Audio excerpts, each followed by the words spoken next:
aqui para entrevistar o Bernardo Belache no Filosofia Cotidiana, começando com perguntas sobre interesse geral. Bernardo, qual o sentido da vida para você?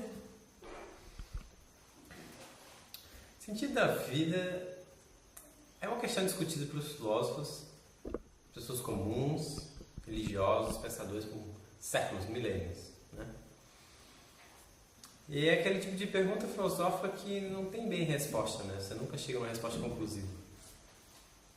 Mas eu acho que a resposta mais clara que nós temos hoje em dia é que o sentido da vida é o sentido que você dá a ela, né?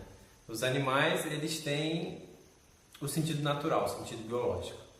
Eles não sabem porquê, mas eles têm a necessidade de se alimentar e se reproduzir, e eles simplesmente fazem toda a programação biológica que eles têm até chegar ao fim da vida. Mas eles não pensam sobre isso, eles não sabem por que eles fazem, né? O humano, ele por alguma razão, até hoje um pouco misteriosa da ciência, ele quebrou o ciclo natural. Ele pensa por que ele faz as coisas e qual o sentido das coisas que ele faz. Só que na natureza em si não tem um sentido último. Não é assim, você não chega a lugar nenhum, as coisas só vão. É um ciclo interminável. Então o humano, ele tem essa brecha na realidade, que se a realidade não apresenta para ele o sentido último, ele pode simplesmente inventar um sentido último. E é isso que basicamente a maioria das religiões faz. Elas inventam um sentido para que a vida tenha um sentido. Então cabe a cada um criar e verificar nas filosofias, nas religiões que já existem, um sentido que para ele seja levado, que seja assim, que faça sentido para você. E no fim das contas o que todo mundo quer é se livrar do sofrimento e atingir felicidade, né? Então o sentido tem que sempre encaixar com isso. Esse sentido tem que fazer com que você chegue mais perto de atingir felicidade e se livrar do sofrimento. Bernardo, você acredita em Deus? Então, a palavra Deus, né? E esse é um grande problema assim, que a gente tem, porque Deus não é uma coisa única, né? Diferentes pessoas veem Deus, interpretam Deus e buscam Deus de formas completamente diferentes. Então, quando uma pessoa diz Deus, pode significar outra para outra pessoa diferente. Na filosofia comum, geralmente você tem dois tipos de Deus. Você tem o Deus comum cristão, que é o Deus com personalidade. Se ele não gosta de você, ele solta um raio na sua cabeça e você morre. Entendeu? Se ele gosta de você, ele lhe ajuda, ele muda a sua vida. É como se fosse uma personalidade que fica fora do mundo e que ela interage com o mundo. Ela muda as coisas à vontade dela. E ela tem emoções e vontades.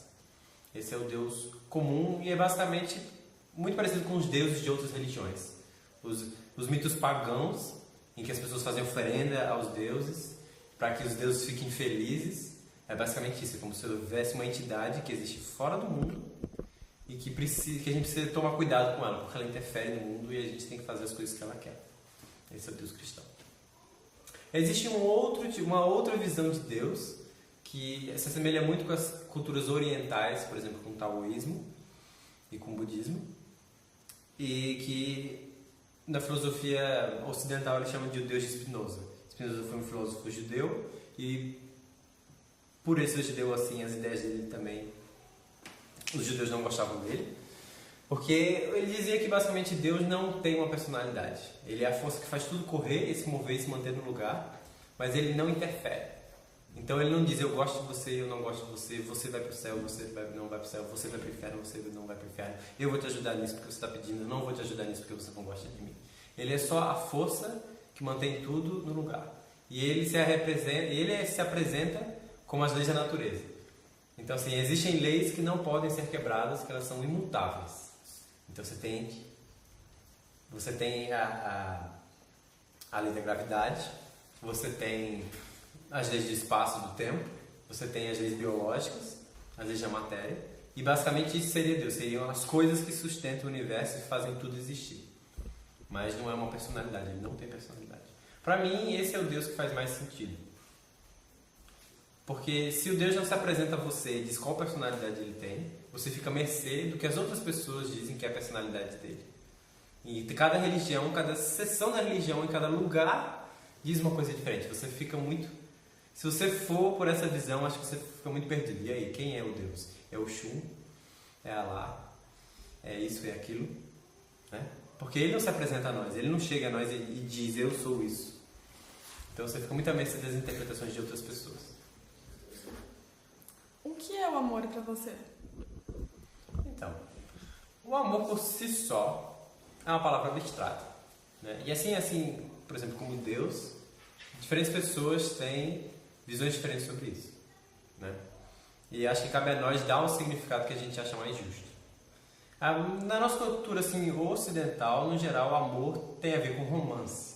Quando você diz que você ama alguém, basicamente você diz que você gosta daquela pessoa, porque ela é, e você desejaria estar sempre com ela, né? Essa é basicamente a visão de amor. Então, você tem duas coisas. Você tem uma certa gratidão pelaquela pessoa existir, ser da forma como que ela é, e uma certa forma de apego, que você quer estar com ela. Esse é o amor.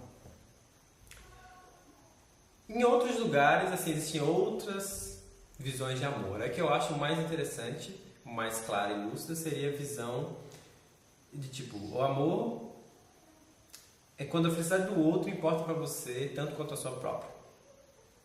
Então, se eu for fazer algo, eu vou pensar na minha felicidade e na felicidade dele. Eu vou pensar nas duas felicidades. Né? Significa que eu amo alguém, é você cuidar dele tanto quanto você próprio. Você se importar com ele tanto quanto você próprio.